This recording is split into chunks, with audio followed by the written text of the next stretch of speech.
আস্তে আস্তে সহবাসের পর গোসলের পর পুনরায় বীর্য নির্গত হলে বা বের হলে পুরুষ এবং নারীর জন্য আলাদা বিধান রয়েছে।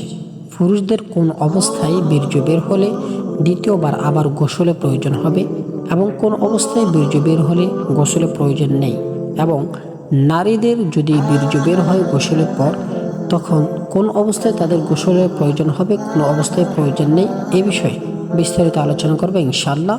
সাথে আছে আমি আপনাদের সাথে কারি কাউসার বিন জামাল। আসসালামু আলাইকুম রহমতুল্লাহ। দাম্পত্য জীবনে পবিত্রতা অর্জন করার বিষয়ে আমাদের অনেক খুঁটিনাটি মাসআলা জানার প্রয়োজন। সেই দৃষ্টিকোণ থেকে আমাদের আজকের এই ভিডিও। অনেক সময় দেখা যায় সহবাসের পর গোসল করে আসার পর পুনরায় আবার কিছু বীর্য আমাদের শরীর থেকে বের হয়। এমতো অবস্থায় পুনরায় গোসল করা কি প্রয়োজন, নাকি শুধু উজু করেই উক্ত স্থান ধুয়ে নিলেই হয়ে যাবে? প্রিয় দর্শক, এই মাসআলার সঠিক সমাধান নির্ভর করে বীর্য বের হওয়ার আগের অবস্থার উপর। 1 নম্বর, সহবাস করার পর কিছুক্ষণ ঘুমানো এবং হাঁটাচলা করেছেন বা প্রস্রাব করেছেন, এরপরে আপনি গোসল করে এসেছেন, তারপরে আপনার শরীর থেকে যদি বীর্য বের হয় এমন অবস্থায় আপনার উপরে পুনরায় গোসল করা ফরজ হবে না।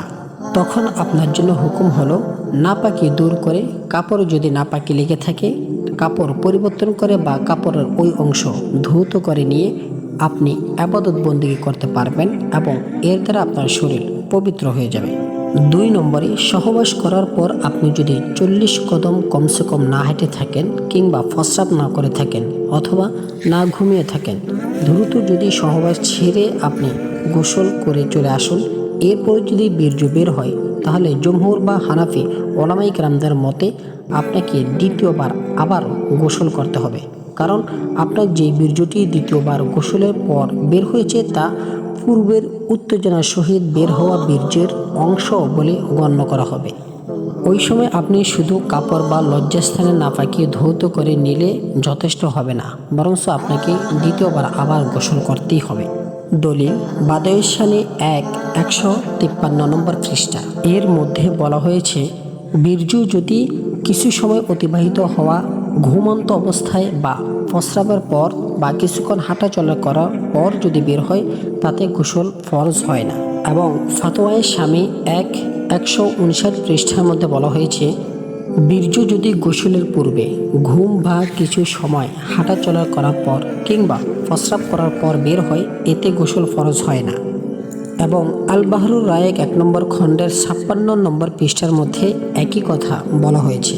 প্রিয় দর্শক, নারীদের ক্ষেত্রে বিষয়টি ভিন্নভাবে দেখা হয়েছে, কারণ অধিকাংশ সময় নারীদের মিলামিশা করার পর গোসল করে আসার পর যে বীর্যটি বের হয় সেটি তার নিজস্ব বীর্য নয়, বরং স্বামী মিলামিশা করার মাধ্যমে যে বীর্যটি তার রেহেমের মধ্যে আউট করেছে সেই বীর্যটি বের হয়ে থাকে।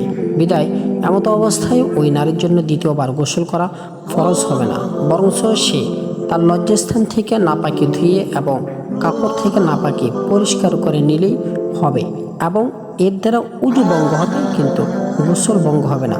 সে উজু করে অন্যান্য ইবাদতের মধ্যে মগ্ন হতে পারবে। প্রিয় দর্শক, এরকমই জটিল এবং ইম্পর্টেন্ট মাসআলা জানতে বা ইসলামিক টিপস পেতে অধমের চ্যানেলটি সাবস্ক্রাইব করে অবশ্যই পাশে থাকবেন। অবশ্যই কমেন্টে জানাবেন আপনারা কোন সম্পর্কে মাসআলা জানতে চাচ্ছেন।